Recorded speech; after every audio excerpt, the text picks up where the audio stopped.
Amém, irmãos. Vamos estudar a palavra do Senhor nesta noite, a partir do texto de Lucas, capítulo 20, versículo 1 até o versículo 26. A palavra do nosso Deus é poderosa, ela é importante, relevante para as nossas vidas, porque ela é o alimento do qual nós tanto carecemos para viver para a glória de Deus. Versículo 1, Lucas 20, diz assim: Aconteceu que num daqueles dias, estando Jesus a ensinar o povo no templo e a evangelizar, sobrevieram os principais sacerdotes e os escribas, juntamente com os anciãos, e o arguíram nestes termos: Dize-nos, com que autoridade fazes estas coisas? Ou quem te deu esta autoridade? Respondeu-lhes: Também eu vos farei uma pergunta. Dizei-me, o batismo de João era dos céus ou dos homens? Então eles arrazoavam entre si: se dissermos do céu, ele dirá: por que não acreditastes nele? Mas se dissermos dos homens, o povo todo nos apedrejará, porque está convicto de ser João um profeta. Por fim responderam que não sabiam. Então Jesus lhes replicou: pois nem eu vos digo com que autoridade faço essas coisas. A seguir passou Jesus a proferir ao povo esta parábola: certo homem plantou uma vinha, arrendou-a a lavradores e ausentou-se do país por prazo considerável. No devido tempo, mandou um servo aos lavradores para que lhe dessem do fruto da vinha. Os lavradores, porém, depois de o espancarem, o despacharam vazio. Em vista disso, enviou-lhes outro servo, mas eles também a este espancaram, e depois de o ultrajarem, o despacharam vazio. Mandou ainda um terceiro, também a este, depois de o ferirem, expulsaram. Então disse o dono da vinha: que farei? Enviarei o meu filho amado, talvez o respeitem. Vendo-o, porém, os lavradores arrazoavam entre si, dizendo: este é o herdeiro, matemo-lo para que a herança venha a ser nossa. E lançando-o fora da vinha, o mataram. Que lhes fará, pois, o dono da vinha? Virá, exterminará aqueles lavradores e passará a vinha a outros. Ao ouvirem isso, disseram: tal não aconteça. Mas Jesus, fitando-os, disse: que quer dizer, pois, o que está escrito? A pedra que os construtores rejeitaram, esta veio a ser principal pedra angular.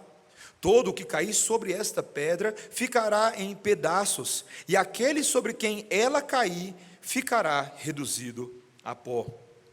Naquela mesma hora, os escribas e os principais sacerdotes procuravam lançar-lhe as mãos, pois perceberam que, em referência a eles, dissera esta parábola. Mas temiam o povo. Observando, subornaram emissários que se fingiam de justos, para ver se o apanhavam em alguma palavra, a fim de entregá-lo à jurisdição e à autoridade do governador. Então o consultaram, dizendo: Mestre, sabemos que falas e ensinas retamente, e não te deixas levar de respeitos humanos, porém ensinas o caminho de Deus segundo a verdade. É lícito pagar tributo a César ou não? Mas Jesus, percebendo-lhes o ardil, respondeu: Mostrai-me um denário. De quem é a éfige e a inscrição? Prontamente disseram: de César. Então lhes recomendou Jesus: Dai, pois, a César o que é de César, e a Deus o que é de Deus. Não puderam apanhá-lo em palavra alguma diante do povo, e, admirados da sua resposta, calaram-se.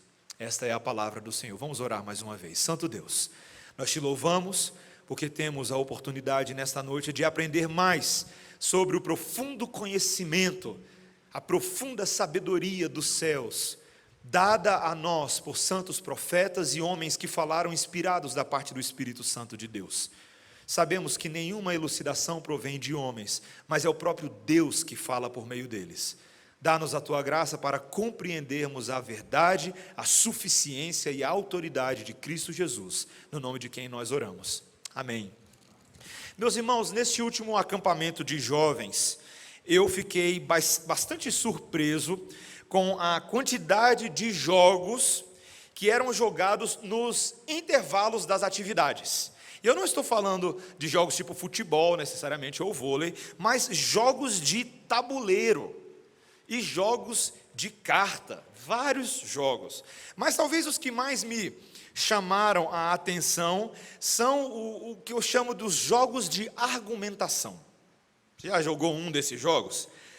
É um daquele jogo que cada jogador recebe um papel a ser atuado. Talvez você é um detetive, um vilão, um médico, um cidadão comum, e você tem que convencer outras pessoas a respeito da sua identidade ao argumentar ao favor da sua estratégia. Você tem que falar sem falar o que você é. E eu fiquei impressionado com os nossos jovens ali, os debates apologéticos que se instalaram entre os nossos jovens, debates acalorados. Ainda bem que era só brincadeira, porque alguns daqueles tapas pareciam de verdade. Não tinha tapa não, gente, é brincadeira. Mas é interessante, né? Essa capacidade de argumentar, de expor, de defender, é uma virtude muito admirada na sociedade. Desde a antiguidade, os sofistas gregos desenvolveram essa técnica nos circuitos políticos, nos circuitos judiciais. A ideia era persuadir uma audiência a respeito dos mais diversos assuntos. Eles falavam sobre todo tipo de coisa. E, eventualmente, Aristóteles ficou conhecido por lançar as bases para sistematizar a ciência da retórica, mostrando como ela seria um dos elementos-chave da filosofia, junto com a lógica, junto com a dialética. E hoje em dia, quando a gente olha para o desenvolvimento cultural do Ocidente, as pessoas criaram uma apreciação especial pelo debate de ideias. Nós assistimos programas de televisão que são assim, não é verdade? Nós ouvimos programas de rádio, podcasts que são assim. Existem sites inteiros na internet dedicados a ensinar as pessoas a falar bem e a vencer uma argumentação. Talvez, né, a gente gosta de ver num debate quem vai ser o mais inteligente, quem é o mais esclarecido, quem vai derrotar o seu adversário. E quanto mais a casa pegar fogo, melhor, porque é assim que a gente gosta. Mas, meus irmãos, a verdade é que no campo do debate de ideias, muitas vezes os cristãos estão totalmente acanhados. Eles se sentem intimidados diante das ideias agressivas da nossa sociedade. Quando você para pensar sobre a ciência, o desenvolvimento científico, ou talvez o pluralismo ideológico dos nossos dias, pluralismo religioso, o humanismo, a secularização, o ateísmo, parecem gigantes todas essas coisas que devoram os valores do cristianismo como se fosse sopa de letrinha. Não são poucas as pessoas com quem eu converso, e quando você pergunta sobre como está indo a evangelização, a defesa da fé, a resposta é: não está, pastor, não está indo a lugar nenhum, porque é muito difícil. É muito difícil apresentar o evangelho, é aquilo que nós sentimos, nós nos achamos absolutamente impotentes, despreparados, sem argumentos para lidar com o pensamento e os valores deste mundo. É ou não é verdade? Isso não acontece com a gente? Mas no texto de hoje, meus irmãos, o Senhor Jesus Cristo, Ele quer trazer um grande encorajamento para nós. Ele quer nos mostrar que nós não estamos no lado da mentira, nós estamos no lado da verdade. E, portanto, nós não devemos nos acanhar.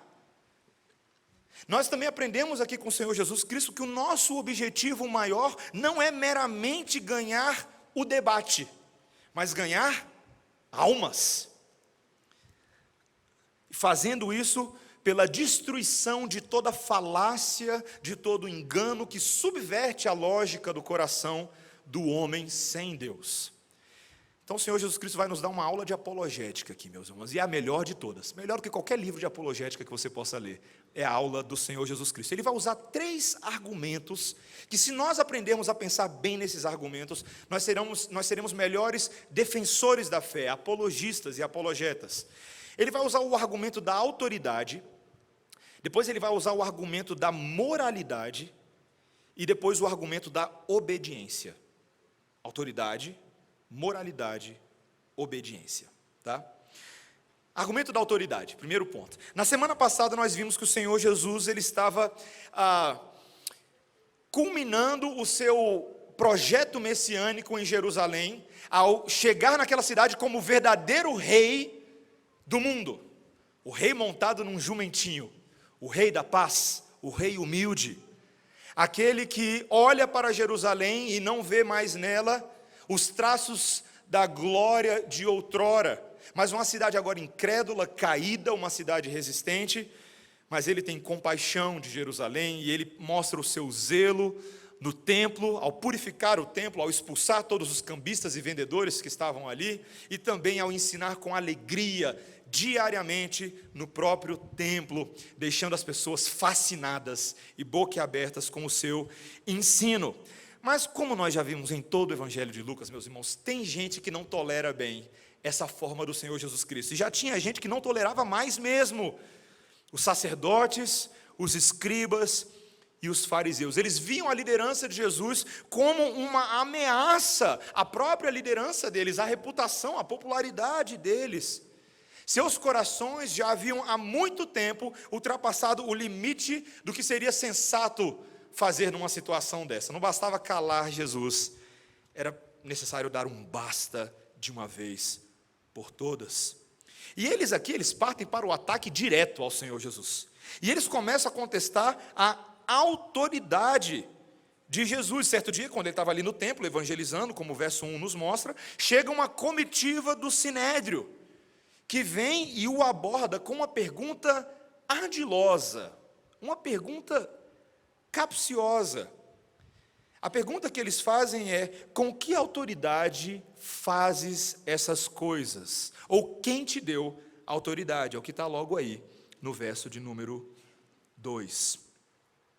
Essa era uma pergunta capciosa, meus irmãos, talvez você não esteja percebendo, porque se Jesus respondesse que a sua autoridade vinha de Deus, ou seja, se ele declarasse abertamente que ele era o Messias, o Filho de Deus, esses homens o acusariam de blasfêmia e o levariam a julgamento.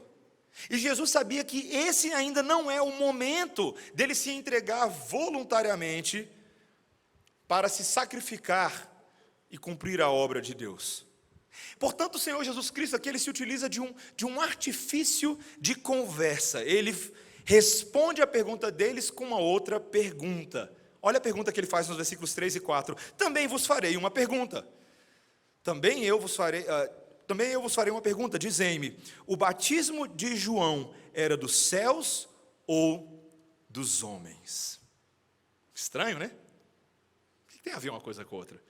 Talvez alguns comentaristas, quando falam desse texto, eles parecem ter aquela impressão, num primeiro momento, que o Senhor Jesus Cristo estava se esquivando de responder a pergunta inicial que lhe fora feita. Ele está usando aquela famosa e muito bem implementada técnica de apologética do Chaves. Você já ouviu a técnica de apologética do Chaves? Quando o seu barriga diz para o Kiko: você não sabe que somente um idiota responde uma pergunta com outra pergunta? Aí o que o Kiko responde? É mesmo. Mas não é isso que o Senhor Jesus Cristo está fazendo. O Senhor Jesus Cristo não é qualquer idiota. Ele está expondo as verdadeiras motivações dos corações daqueles homens, a usar uma técnica de fumaça para confundi-los, colocando eles num dilema com duas opções que são muito desagradáveis. Você começa a perceber isso no raciocínio deles. Eles sabiam que João Batista era uma figura religiosa de destaque. E seria legítimo pensar que as autoridades eclesiásticas se pronunciassem sobre a origem do batismo de João Batista. Mas, olha o dilema. Se por um lado eles falassem que o batismo que ele realizou era da parte de Deus, logo eles também teriam que reconhecer a autoridade messiânica de Jesus. Porque João Batista pregava o batismo precursor de Jesus. Ele atestava que Jesus era o Messias. Portanto, esses homens deveriam se crer em Jesus, seguir a Jesus com entusiasmo e largar de besteira. Mas, se eles, por outro lado, dissessem que o batismo era de homens e não de Deus, o povo ia cair matando, literalmente, ia apedrejá-los, porque o povo considerava João Batista um profeta, um verdadeiro profeta de Deus. E assim os líderes perderiam sua credibilidade, a sua popularidade. Não é interessante? Eles ficam ali tentando tramar o que a gente vai responder. E nas entrelinhas aqui tem uma coisa que eu e você às vezes não percebemos. Você percebeu que nesse conciliábulo deles aqui, eles não estão nem um pouco preocupados com a verdade. Eles não estão preocupados com os fatos do caso, apenas com as consequências das suas respostas junto à multidão. Eles não pensam na possível veracidade das respostas de Jesus, que de fato ele é o Messias, que de fato ele tem autoridade, porque as suas motivações eram tortas. Esses homens já chegaram ali com uma agenda, e nesta agenda não havia nenhum item que dizia ser convencido pelo Senhor Jesus. Meus irmãos, muitos dos ataques elaborados que nós vemos no mundo, a autoridade, a credibilidade da fé cristã, nos nossos dias, eles não nascem de um desejo genuíno de se procurar a verdade. Eles nascem de uma motivação torta. Muitas vezes a pessoa não reconhece isso. Sim, existem várias pessoas que estão sedentas pela verdade e querem genuinamente conhecê-la. Mas muitas vezes, mesmo que nós possamos dar respostas relativamente satisfatórias, coerentes, lógicas, sobre, por exemplo, alguns desses tópicos controversos, a explicação bíblica para a existência de Deus, como que o universo foi formado e o homem foi criado, a inspiração das Escrituras, a autoridade da palavra de Deus e do cânon bíblico, a lei moral divina que estabelece os parâmetros de Deus para o que é certo e o que é errado, mesmo que nós tivéssemos as melhores respostas e as mais convincentes, muitas vezes os pressupostos dos corações das pessoas estão fechados, estão surdos, eles não dão ouvidos à verdade. Eu lembro alguns anos atrás, eu conheci um apologista, enquanto eu ainda morava nos Estados Unidos, chamado Ravi Zacarias, e eu o conheci numa das palestras dele lá na minha cidade. E aí eu comecei a assistir alguns vídeos dele, um homem muito habilidoso na defesa da fé cristã, mas ele não defende de crente para crente. O lance dele é ir nas universidades, nos locais onde o pensamento acadêmico está sendo fomentado. E num desses vídeos mais antigos dele, ele está numa grande universidade de renome nos Estados Unidos, e ao término da sua palestra, vários alunos se colocam no microfone central para poder dirigir perguntas a ele. E eu lembro de ver esse vídeo, e um aluno ateu, aparentemente muito esclarecido, começa a bombardeá-lo com perguntas, uma atrás da outra, nesses tópicos que nós acabamos de falar. E o Ravi Zacarias, muito habilmente, começa a responder satisfatoriamente a cada uma das perguntas dele, com coerência, com maestria, se utilizando sim da palavra de Deus, mas mostrando também a verdade de Deus em outros campos científicos. E aquele rapaz continuava martelando, até que em um certo momento o Ravi vira para ele e fala assim: pode parar, você não está ouvindo nada do que eu estou te falando. Se você estivesse ouvindo o que eu estou te falando, você teria parado na primeira pergunta, porque a minha primeira resposta responde a tudo o que você está falando. Não é exatamente assim que acontece? Pessoas que estão prontas para briga, que querem defender as suas posições, não importa qual seja. Esse mundo nosso de ideologias, meus irmãos, é um mundo polarizado. Facebook é uma loucura, parece MMA, luta livre. O grande problema que nós vemos é um problema de fontes de autoridades. Muitas vezes, na busca de uma epistemologia da verdade, do conhecimento da verdade, a discussão que nós deveríamos ter é qual é a fonte de autoridade que a pessoa está utilizando para falar o que ela fala.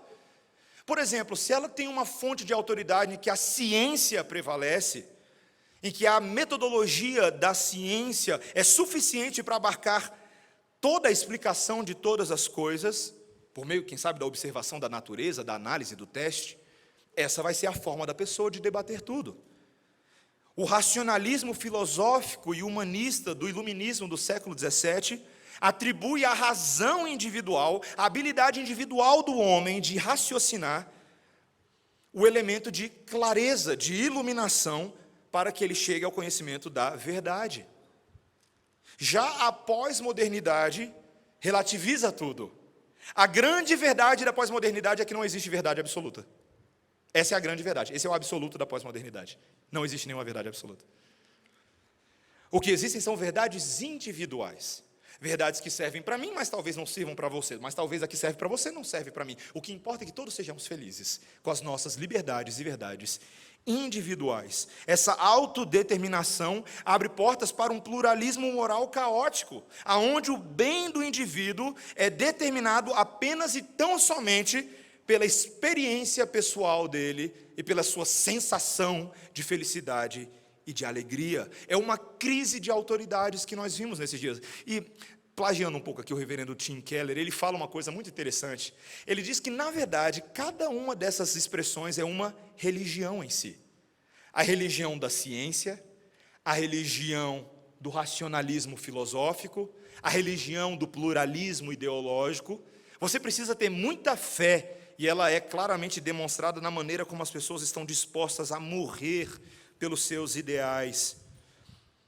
Meus irmãos, nessa crise de autoridades, eu e você não podemos deixar nos enganar. Olha o que o Senhor Jesus Cristo faz, quando Ele diz, a partir do versículo 8, Ele diz no versículo 7, por fim responderam que não sabiam. Então Jesus lhes replicou, pois nem eu vos digo com que autoridade eu faço estas coisas. Ele não se dá o luxo de responder. Ele não entra no jogo deles. Ele não vai falar sobre a autoridade a homens que se recusam a responder a uma importante questão religiosa, pois são autoridades eles mesmos. O Senhor Jesus Cristo não joga os joguinhos desse mundo. Meus irmãos, nós precisamos ter muito cuidado quando nós debatemos com as pessoas. Porque nós sabemos que existe sim uma grande narrativa que explica a vida e ela não está centrada no homem, e sim em Deus. Deus é o centro de toda a verdade. Deus não se submete às nossas experiências individuais, pelo contrário, somos nós que nos submetemos à história dele, à lógica dele. E a autoridade dele não está em cima da mesa para ser debatida com qualquer que seja. O Deus do Antigo Testamento e o Deus do Novo Testamento, que nós conhecemos muito bem, não tolera a comparação com qualquer que seja a autoridade deste mundo. E você e eu precisamos ter isso dentro da nossa cabeça, para não acharmos que o cristianismo é só mais uma alternativa interessante no campo das ideias. Não! A verdade da palavra é a única verdade. A única que tem razão, e a única que de fato, de forma suficiente, explica todas as outras verdades. Nós precisamos ter essa cautela para não nos enveredarmos em debates infindáveis que não tratam das verdadeiras questões, dos verdadeiros pressupostos. Essa é a primeira questão. Mas veja que não é somente um argumento de autoridade que o Senhor Jesus Cristo vai utilizar, mas também um argumento de moralidade.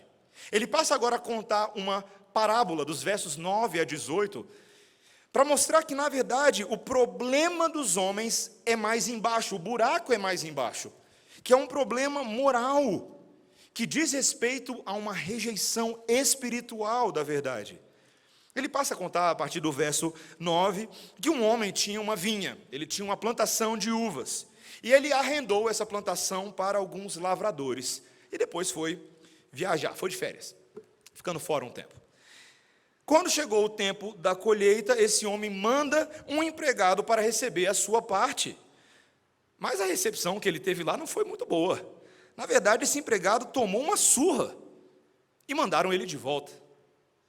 Não satisfeito, ele manda outro empregado. E esse segundo empregado, além de tomar uma surra, ele é xingado de todo tipo de coisa, ele é maltratado.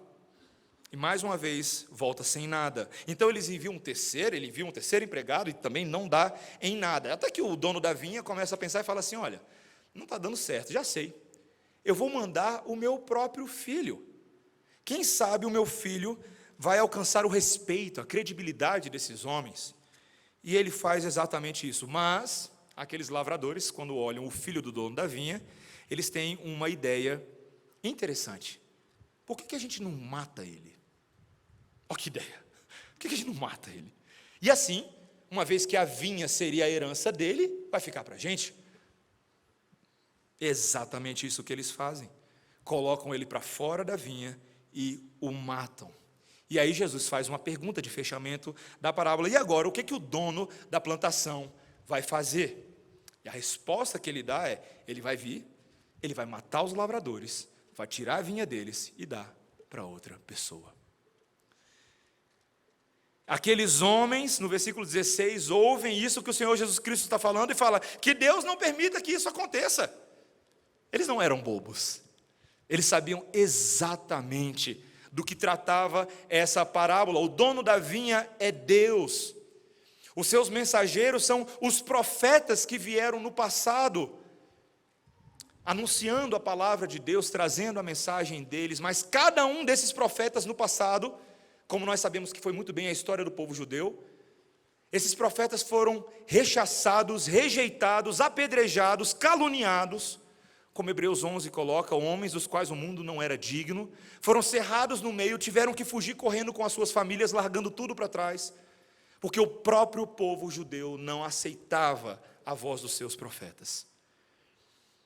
Até que Deus decide mandar a solução final, e Ele manda o seu próprio Filho, Jesus, que recebe dos homens o pior dos tratamentos, e haveria de receber em alguns dias a partir deste momento.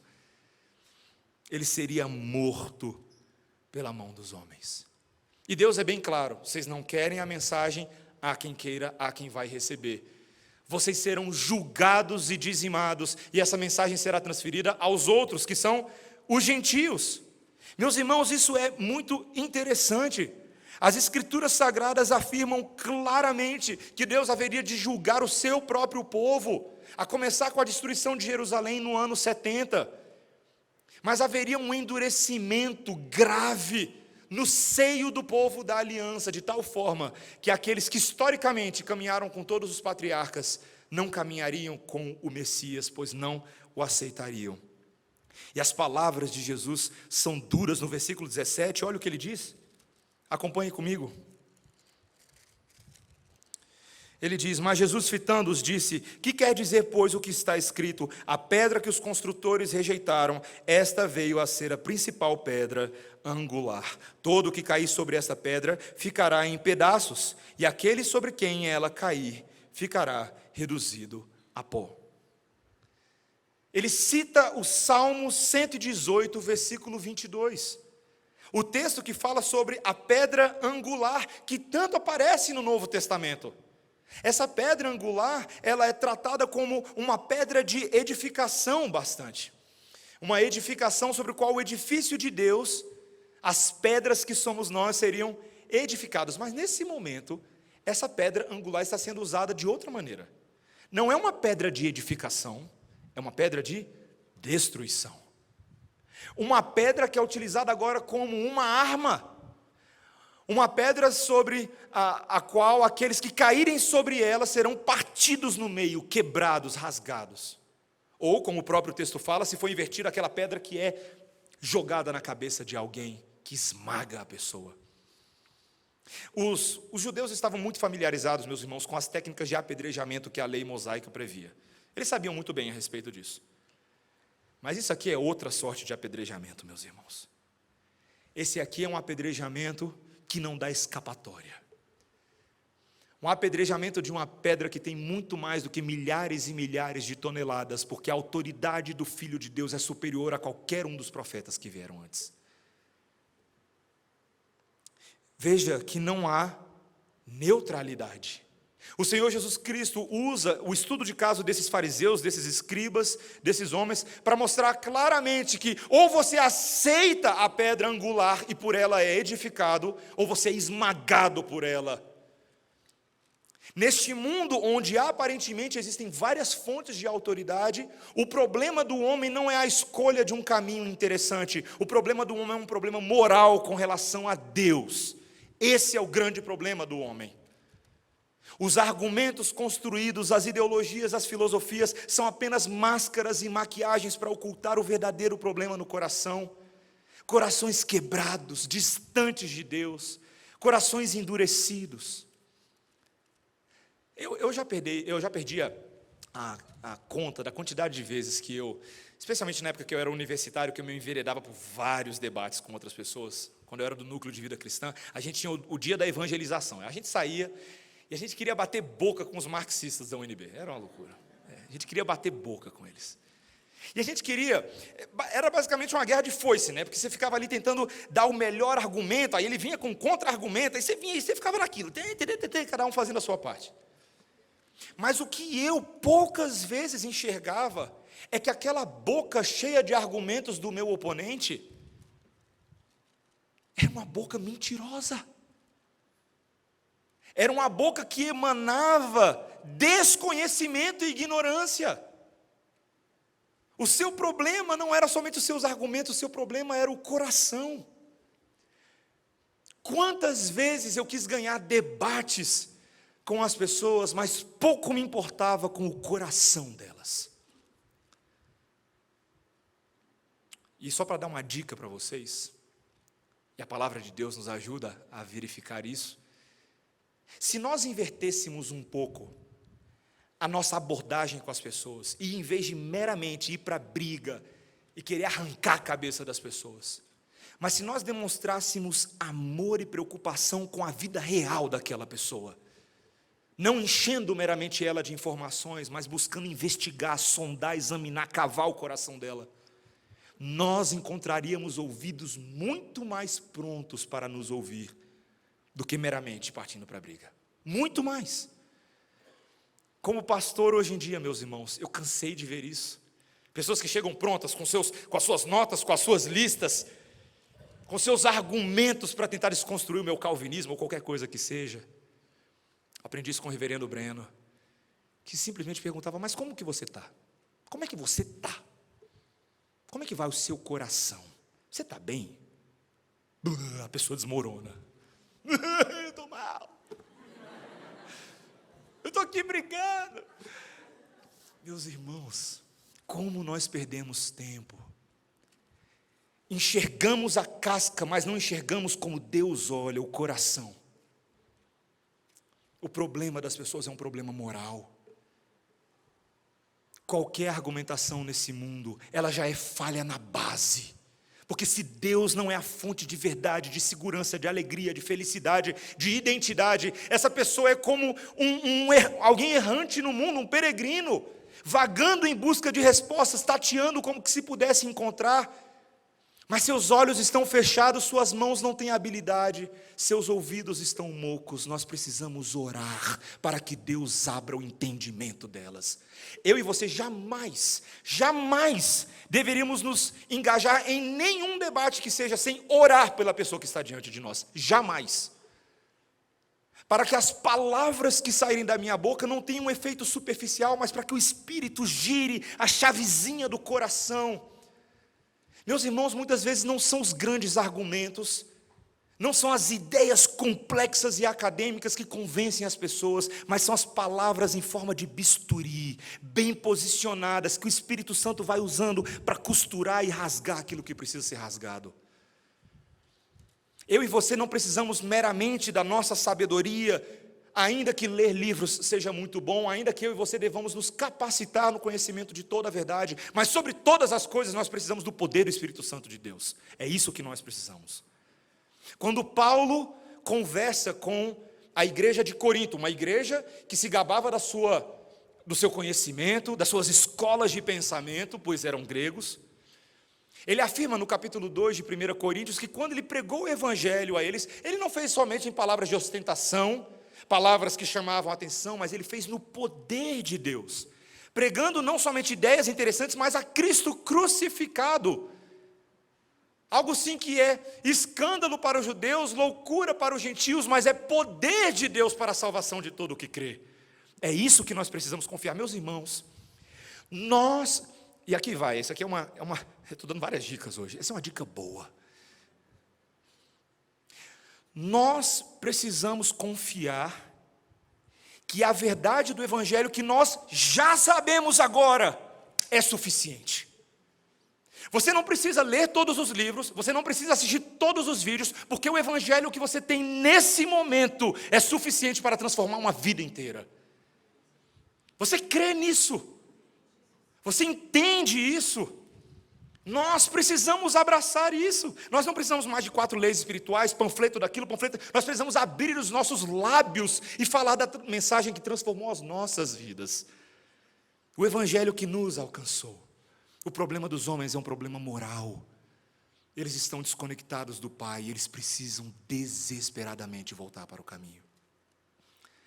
O Senhor Jesus Cristo e estes homens encerram este capítulo na vida de Jesus, essa pequena parte, tratando não apenas do argumento moral, do argumento de autoridade, mas agora do argumento de obediência. Esse é o caminho que nós oferecemos. O versículo 19 e até o final passa a nos mostrar que esses escribas e sacerdotes continuavam querendo lançar-lhes as mãos, pois perceberam que em referência a eles dissera esta parábola. Você está vendo? O Senhor Jesus Cristo contou uma parábola inteira. E esses homens não aceitam. Eles não aceitam. Eles só ficam com mais raiva. Nós precisamos dar um jeito, nós precisamos calá-lo. E o que eles fazem? Eles contratam alguns homens que, se fazendo passar por piedosos e justos, vão agora tentar pegar o Senhor Jesus Cristo no pulo. O Senhor Jesus Cristo já se acostumou com eles, tira eles de cena, coloca gente que ele não conhece, talvez gente com cara de neófito. Vamos ver se ele cai. E o texto nos diz no versículo 21 que eles começam com bajulação, veja. Mestre, sabemos que falas e ensinas retamente e não te deixas levar de respeitos humanos, porém ensinas o caminho de Deus segundo a verdade. Cuidado com a bajulação, meus irmãos. Pensa numa técnica utilizada para fazer a gente baixar a guarda. Não é verdade? Joga umas palavrinhas interessantes, aquilo que você quer ouvir, e quem sabe de repente você vai falar aquilo que as pessoas querem ouvir. Mas o Senhor Jesus Cristo estava esperto. Eles fazem uma pergunta complicada, versículo 22. É lícito pagar tributo a César ou não? Mais uma vez, outra pergunta complicada. A Judeia estava tendo uma relação complicada com Roma. Eles estavam furiosos, os judeus, porque tinham que pagar impostos exorbitantes à coroa de Roma, apoiando o governo pagão deles, e assim também os seus deuses, os quais eles não criam. Eles odiavam esse sistema que permitia que muitos cobradores de impostos cobrassem taxas exorbitantes, tirassem vantagem das pessoas e mantinham o custo extra para eles. Eles eram os piores auditores da receita que poderiam existir. Mas o Senhor Jesus Cristo está também agora num dilema. Se por um lado ele dissesse que os homens deveriam pagar impostos, os judeus o chamariam de traidor para a sua nação e para a sua religião. Mas se ele dissesse que não deveria, eles poderiam denunciá-lo a Roma como um rebelde. Os questionários de Jesus, essas perguntas que são feitas a ele, pareciam realmente agora um beco sem saída, não tinha para onde correr, e muitas vezes é isso que acontece conosco. Algumas questões parecem às vezes complicadas demais para nós. Eu e você não temos muita sabedoria para responder tudo o que vem até nós, mas o Senhor Jesus Cristo tem. E Ele emite aqui a sua clássica e famosa sabedoria a respeito de César. Ele pega um denário, certo? Um denário, e nesse denário tinha a cara de César. E ele diz, de quem é essa éfige na inscrição? E eles respondem, é de César. Ele então responde, dai pois a César o que é de César, e a Deus o que é de Deus. Gente, a sabedoria de Jesus é impressionante, porque ele consegue manter os limites e as fronteiras aqui.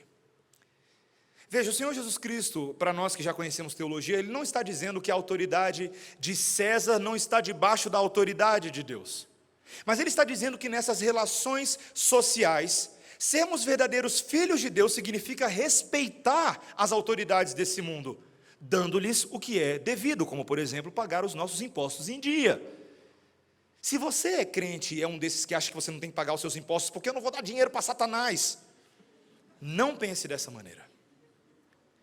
Seus impostos são um testemunho de que você serve a Deus neste mundo fielmente. Ser um cidadão, pagar as contas em dia, respeitar essas relações de hierarquia social, é legítimo, é bom e agradável a Deus. Ele nos colocou no mundo para isso. Ao mesmo tempo, o Senhor Jesus Cristo preserva as áreas de domínio de cada uma dessas áreas. Ele não mistura as relações eclesiásticas do reino com as coisas deste mundo. Uma das maiores conquistas da reforma protestante foi preservar o lugar da igreja no seu lugar e o do Estado no seu lugar. Não como a igreja católica no passado, que confundiu várias vezes essas coisas. Meus irmãos, o Senhor Jesus Cristo nos ensinava a viver neste mundo, transformando essa tentativa dos inimigos numa poderosa lição. Como seguidores de Deus, nós temos obrigações legítimas para Deus, para com Deus e para com o governo.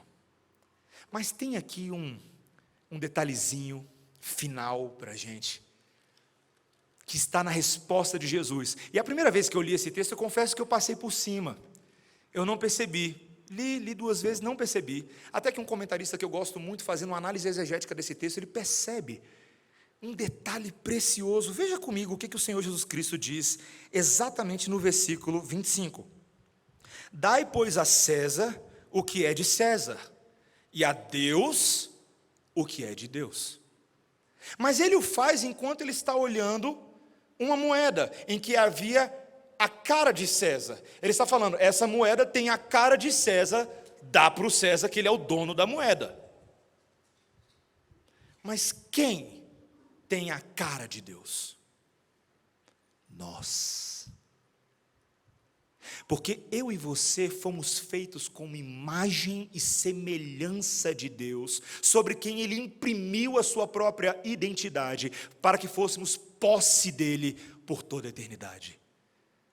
Dar a Deus o que é de Deus é dar a nós mesmos, é nos entregarmos ao Senhor por inteiro. E é assim, meus irmãos, que os debates são vencidos, que as guerras são findadas, quando aqueles que antes eram inimigos, agora passam a ser posse de Deus. Quando há uma conversão interna, uma regeneração do coração, em que aqueles que antes resistiam e batiam, agora estão suscetíveis e abertos a todo o ensino de Deus. Meus irmãos, o Senhor Jesus Cristo veio a este mundo para fazer uma coisa: pegar o que é de direito dele. Ele veio para restaurar a imagem de Deus em filhos caídos, para que nós, os que outrora debatíamos e argumentávamos, agora nós possamos nos entregar inteiramente a Deus. Sem mimimi, sem resistência. Meus irmãos, a grande obra da cruz de Cristo é fazer por nós e por todas as pessoas algo que debate nenhum pode fazer. Ela nos transforma de dentro para fora. Ela quebra as nossas resistências. Ela nos lava, nos purifica de todo o pecado. Ela nos dá nova identidade. O Senhor Jesus Cristo sabia que não bastava ficar nas palavras com os fariseus, era necessário caminhar até a cruz do Calvário. Era necessário fazer algo que não fossem somente palavras humanas, mas a palavra encarnada, crucificada, ressurreta e que hoje vive. Essa é a palavra que transforma. O que é interessante, meus irmãos, é que nessa tentativa vã do homem de contra-argumentar com Deus, não tem jogo. Deus vence qualquer debate. Aos olhos dos homens isso parece até desonesto. Sabe o que Deus faz? Você está debatendo, ele pum, muda o seu coração, pronto, acabou. Acabou o debate. Acabou o debate. Qual é o debate? Pum, mudou o coração, acabou. Não tem conversa. Deus tem poder para fazer isso. E por isso o apóstolo Paulo, no texto que nós lemos hoje de 1 Coríntios 13, 2 Coríntios capítulo 10, ele fala claramente que nós precisamos entender que a nossa batalha não é segundo a batalha desse mundo. Ainda que nós andemos na carne, nós não militamos segundo a carne, porque as armas da nossa milícia não são carnais, e sim poderosas em Deus para destruir fortalezas, anulando sofismas e toda altivez que se levante contra o conhecimento de Deus, levando cativo todo o pensamento à obediência de Cristo. Como é que os debates desse mundo se acabam? Quando Deus converte pessoas, eleva os seus pensamentos a Cristo e nos sujeita ao senhorio dele para sermos obedientes para o resto das nossas vidas. Uma vez um jovem me perguntou sobre o assunto da certeza da salvação. E uma das perguntas que ele fez é: pastor, como é que você pode ter certeza que você não vai perder a sua salvação? Eu falei: eita perguntinha. É uma das perguntas complexas. Qual é a nossa certeza humana que nós temos de que nós jamais nos afastaremos de um estado de graça? Eu não tenho como fazer uma afirmação 100% de que eu jamais me afastarei do Senhor. Mas uma coisa eu sei: quando Deus decidiu me salvar, que Ele fez, a palavra me afirmou que aquilo que Deus faz não pode ser revertido. A batalha já foi ganha. Meus irmãos, por mais que eu tente argumentar, contra-argumentar, fazer mimimi contra o meu Deus, Deus vence no final. E o pastor John Piper me ensinou a ver que isso não depende da maneira como eu me sinto momentaneamente, se os meus sentimentos dizem que eu estou mais perto ou mais longe de Deus, mas isso depende tão somente da cruz de Cristo e na fé que me é dada pelo próprio Deus para crer que a cruz é para mim. Ponto final. Ponto final. E meus irmãos, todas as vezes que eu lembro que por mais que eu seja pecador, que por mais que meus lábios nem sempre exaltem a Deus da forma como deveriam, mas quando eu lembro de tudo que Cristo fez naquela cruz, só nos resta nos render. Tá bom, eu desisto, Deus, eu paro de argumentar, eu paro de debater, eu me rendo ao Senhor que já venceu a minha batalha. Se Ele fez isso por mim, Ele pode fazer isso por outros. Ele fez isso por Paulo, fez por vários de vocês. Basta que nós preguemos a verdade dEle, sem mácula, sem obstáculo. A verdade pura e limpinha, é ela que muda pessoas. A nossa evangelização precisa ser mais evangelocêntrica, mais centrada nas boas novas de Cristo, e menos recheada de argumentos que não levam a muito lugar. Meus irmãos, essa mensagem é impressionante. Nós todos somos chamados a participar de um jogo nessa vida, na qual temos que cumprir um papel que o Senhor nos deu. Temos que convencer pessoas, persuadir pessoas. Isso não é muito fácil. Mas o nosso chamado é estar sempre prontos para dar razão a qualquer pessoa que nos pedir razão da nossa fé, dar explicação a qualquer pessoa que nos pedir razão da nossa fé. Precisamos estar prontos para falar em nome de Deus, fazendo, todavia, com gentileza, com mansidão, como o apóstolo Pedro fala em 1 Pedro, capítulo 3, versículo 16, para que naquilo que falam contra nós, fiquem os nossos inimigos, eles mesmos, envergonhados. Essa foi a maneira do Senhor Jesus Cristo. Suas palavras eram reforçadas pela sua conduta, e havia integridade em tudo isso. Concluo dizendo, meus irmãos, que existe uma falácia no meio evangélico que não pode ser abraçada. Não pode. E se você crê dessa forma hoje, arrependa-se. Lá vai. Existe uma falácia que diz: pregue o evangelho. Se necessário, use palavras. É impossível fazer isso. Não tem como fazer. Não tem como pregar o evangelho sem usar palavras. A palavra de Deus é recheada de palavras para nós defendermos o evangelho. Eu e você precisamos abrir a nossa boca e anunciar a Cristo aos perdidos. Entretanto, meus irmãos, não faça isso somente com palavras. Faça isso também com as suas atitudes. Faça isso com o testemunho da sua vida, da sua casa, do seu lar. Você como marido, você como esposa, você como filho, você como trabalhador, você como cidadão na cidade de Brasília. Crie pontes apologéticas por meio da maneira como você vive, para que as pessoas olhando para você de fato possam ver, e aí que vai mais um jargão, algo que faça diferença. Que elas vejam isso. Muitas vezes, meus irmãos, as pessoas não vêm à igreja para receber os melhores argumentos apologéticos aqui, elas estão lá e você está lá também. É lá que você deve testemunhar. que a sua vida seja atrativa a outros, que outros olhem para você e falem assim: eu quero ser exatamente assim. E no momento que te perguntarem, ou no momento que houver oportunidade, que os seus lábios transbordem de Cristo, que você não hesite para falar do Senhor, não do seu CrossFit, não do seu Facebook, mas do Senhor Jesus Cristo, morto, ressurreto e vivo. Amém? Que Ele nos ajude a sermos bons apologetas segundo Cristo e não segundo os homens. Vamos orar.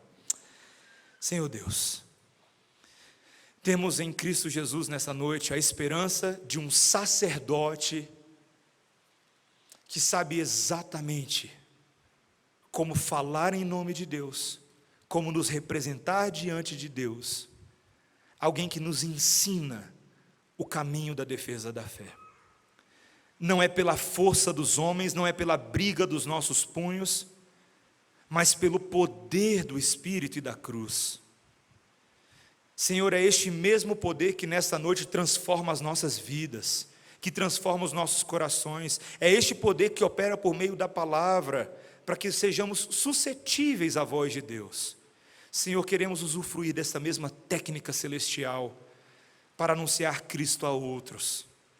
Ajuda-nos, Senhor, a não sermos tímidos diante do desafio, porque o mundo não se intimida, Satanás não se intimida, as filosofias do tempo presente continuam agressivas. Senhor, dá-nos perspectiva de soldados do reino de Deus, que entendamos o nosso papel nessa grande batalha espiritual pelas almas, e que o nosso interesse não seja meramente ganhar o debate, mas ganhar vidas como agentes do Senhor.